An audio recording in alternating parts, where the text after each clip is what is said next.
This video is brought to you by Squarespace. From websites and online stores to marketing tools and analytics, Squarespace is the all-in-one platform to build a beautiful online presence and run your business. Welcome to the Car Guys, and this week I'm doing my car history. Yes, I know Damian said that we've been waiting to do this video for absolutely ages, but that isn't actually true. I have been trying my very hardest to make sure that this video never ever goes out, because although Damian's car history is one of wonder, littered with Ferraris and Porsches and Aston Martins, my car history is frankly littered with shame. But anyway, here we go. My car history. Let's do it.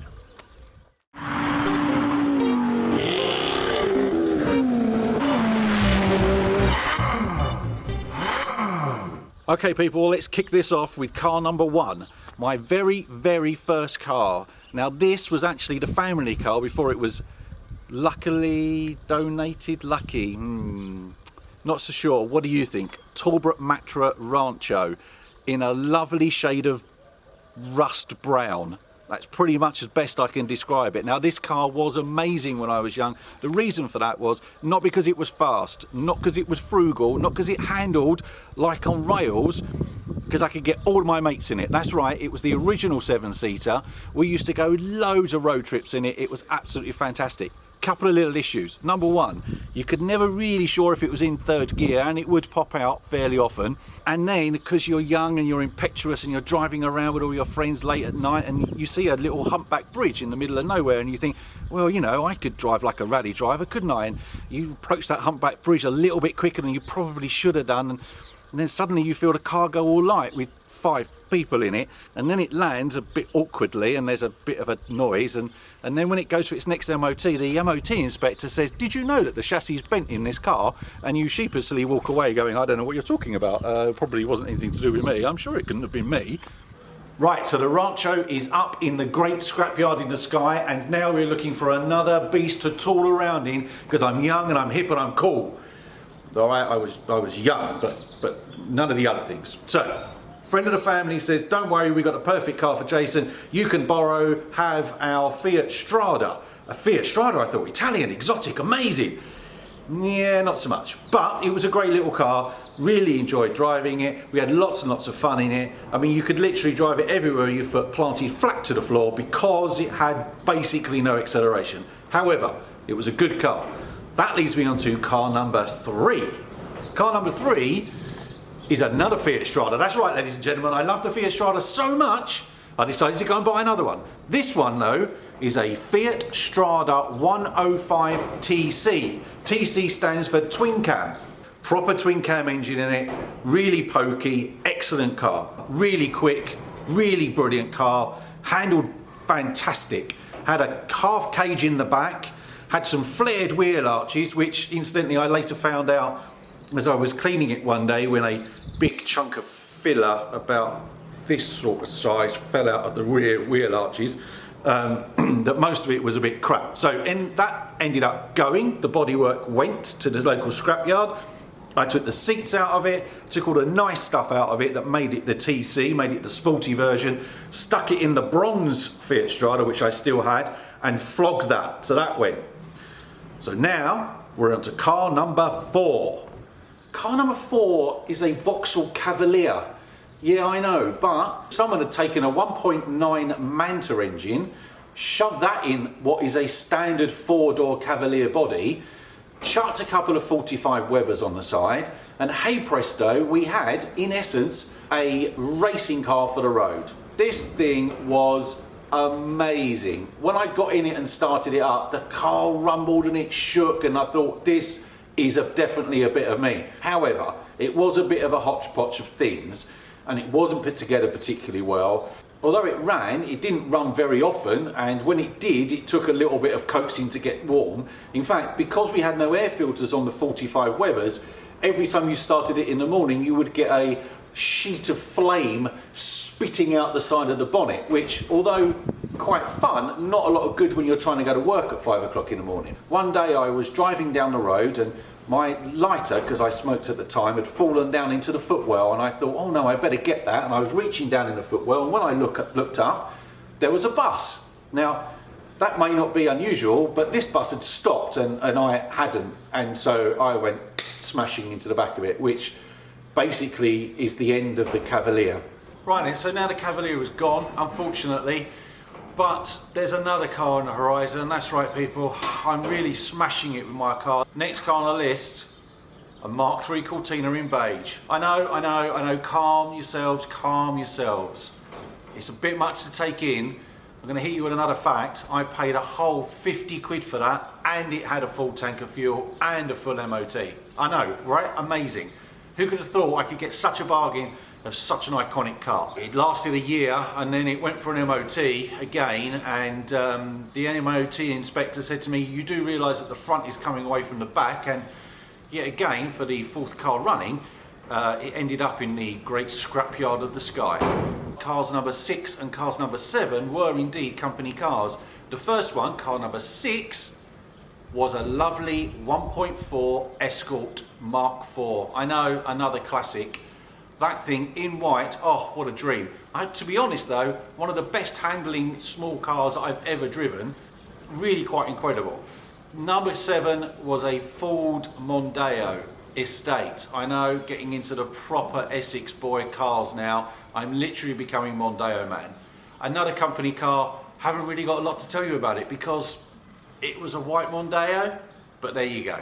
So let's talk about car number 8. Number 8 came along at the same time as I had the Mondeo, because the Mondeo was essentially just a work car. It was there for schlepping backwards and forwards to Milton Keynes and various other places around the south of England, and I didn't really want to use it at weekends, so I decided to go and get myself something fun to play with, and again, back on the same theme of converting, doing conversions, customizations, I bought myself a Volkswagen Beetle.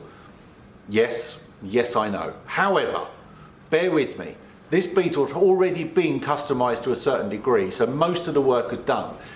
But I still took it apart, I repainted it bare metal twice, I completely recarpeted the whole thing, I had new components, took it to Run to the Sun down to Torquay a couple of years running, went to all the different Beetle shows, had an amazing time with it, really good fun, really got to know that car intimately well, and in the end I sold it to my sister. Did I sell it to her? Actually, she might still owe me money for that. Car number 9 is special. Now this really is the point where we start getting into the purple patch. I've got myself a really good job in London, I'm earning some very good money. I go out and I buy myself a real treat of a car, and I've been looking for these for a long time. Subaru Impreza Turbo. Oh! That's right people, 4-wheel drive rally monster. This thing was amazing. It was the fastest thing I'd ever driven. Point to point, you couldn't keep up with it. It was incredible, blew my mind. Round the Lake District, that car was unstoppable. So good, so much grip, so much power. The handling was absolutely sublime. However, you know when you have a car for a long time and you get a little bit cocky with it, or you've been driving some roads quite quickly and you think, do you know what, I can go a little bit quicker than that. As some of you may know, I'm talking about the top of the Kirkstone Pass. There is a pub there, and then there is a little road that goes down the back to Ambleside, and they call that road the Struggle. And as you go around the first bit, which is quite steep and quite twisty, then it opens out and it does this little rise up to the road, right? It's a little rise up to the road. And if you're going a little bit quick, you can almost get a bit light over the top of that, going down towards Ambleside. If you go the other way, the road drops away from you, and at this point, I was a little too confident in the car. We drove up to it. I'd planned on going over that little bit about 30, 35. I think we went over it about 50, and it all went quiet. And I turned to the friend in my car, and this is in complete slow motion, in a kind of no. You could see over the dry stone wall as we flew. The car landed, massive crunch. We'd obviously got all 4 wheels off the ground, and we'd completely flattened the exhaust box at the back. That was pretty scary. I want to talk to you about our sponsor for this video, Squarespace. Squarespace is an all-in-one platform that helps you build professional websites, online stores, or portfolios. You can get domains and URLs to create custom sites that matches your style and brings your ideas to life. We use Squarespace for both the Watch Guys and the CarGuys.TV websites. We use the templates that are built into Squarespace, which brings you everything you need to create your own beautiful website. You can start the design by simply dragging and dropping and using all the tools on offer. Squarespace also includes extensions, so you can create powerful e-commerce websites.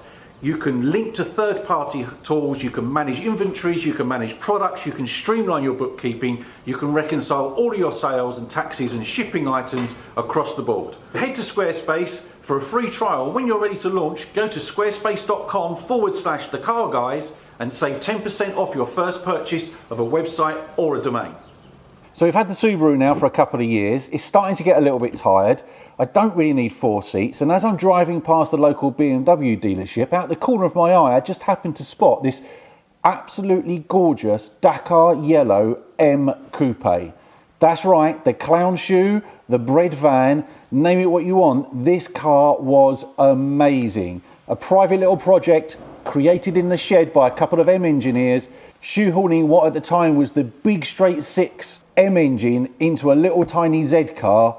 Oh my God, that thing was amazing. The first time I ever took it to the red line in 3rd gear, I literally lost my tiny little mind. So within a couple of weeks, that car was bought and in the garage. Unfortunately, on a rather fast road trip once, the engine did let go, which was fairly exciting, I have to say. It was a kind of boom, ting, ting, ting, ting, ting, ting, ting, as bits of the engine kind of hit the bottom of the car. We came to a halt very rapidly, and I don't think I've ever got out of a car quite as quickly. However, after a couple of months and a brand new engine, it was back on the road. There were various problems with the M Coupe, one of which was the fact that it had been reshelled before I owned it. This is what caused the problem with the engine. That caused it to explode. There were lots of other niggles. I was basically getting the ump with it. So on one trip back to BMW, of which there were many, I saw sitting there their E46 M3 demonstrator in Phoenix yellow. Oh my God, I instantly fell in love. We did a deal. I took their demonstrator. It was only 4 months old. And at the time, you couldn't get an E46 M3. You had to wait 2 years, basically. And I was driving it within 4 months. Had it been thrashed? Yes. Had it been launch controlled? Oh, yes. Was it a great car? It was an amazing car. 18-inch wheels on it, so it handled properly. SMG gearbox, which I actually loved. Launch control, amazing. There's a video of that particular car doing launch control on YouTube right now. Hundreds of thousands of views. I love that E46. Yes, it was in Phoenix yellow. Yes, it had kiwi leather interior. Yes, all of my friends called it the Vomit Comet. But, oh my God, what a tremendous machine. After the E46, there was a bit of a lull. I didn't actually own any cars for a while. I drove around in my girlfriend's little old Peugeot thingamajigs. But then a few years later, we got the money together and we went and bought a brand new Mini. Now, my girlfriend at the time wanted a Mini. I needed something with a bit more poke, so we bought the John Cooper Works version. And at the time, that was a whole conversion that BMW had to do on top of the basic car. We called it Buster. I don't know why we called it Buster. Brilliant, brilliant car. In red, George Cross on the roof. Absolute stonking car. Right then, we've got a Land Rover Discovery now. The reason for that is because now I have family, I have children, I need lots of space because, oh my God, they come with a lot of kit. A lot of you will go, oh Jason, that's a bit boring. But actually, do you know what? This car was amazing. We did a massive, massive road trip. The road trip which incidentally I met Damian on, all the way from the UK down to Italy and then back through France again. And it was the fastest thing there. Everyone else had their supercars, they were off up the Route Napoleon. We just plodded on and every day we got to the hotel first. Okay, so the next 5 cars on the list are quite shameful. And in actual fact, I didn't really want to include them, but Damien said I had to put every car that I'd owned in it. So what I've done here to help you guys out, now that we have the Sunbeam available, is I'm going to put her in the background so you can just look at her while I quickly rattle through the next 5 cars, because you don't really want to focus on that. I mean, you've got more important things to do with your life, right?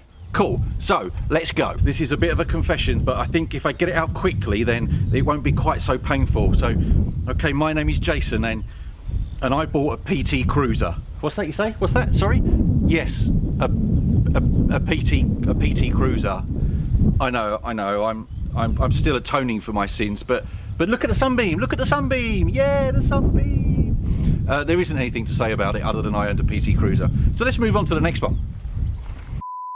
And now we have 2 children and 2 dogs, and so nothing is going to go in the PT Cruiser because, quite frankly, it's an abomination. So this car, we go to Fords, we say, right, we want a big family car, we look at an S-Max, and then the wife says, well, if we're going to have a big car, we might as well have a really big car, and we drive away in a Ford Galaxy.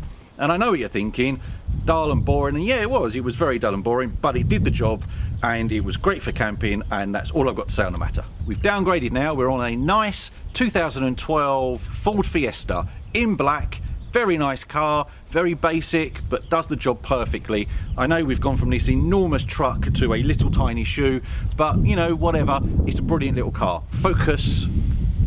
You think I was going to say RS there, didn't you? No, sorry, just a Focus S. It's a 1.6, it looks quite nice, it's in silver, it's alright, it's a good car. The handling on it was absolutely incredible. Honestly, the thing was brilliant, but it's a bit dull and a bit boring.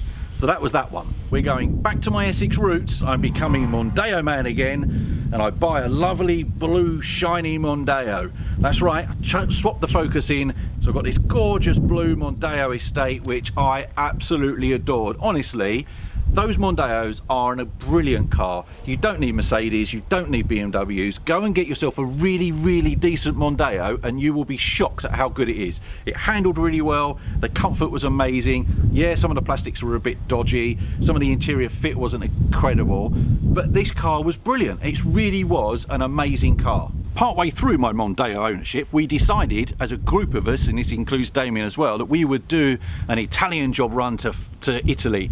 We would drive down to Turin, we would buy ourselves minis in lots of different colours, and we would do that as a lad's holiday.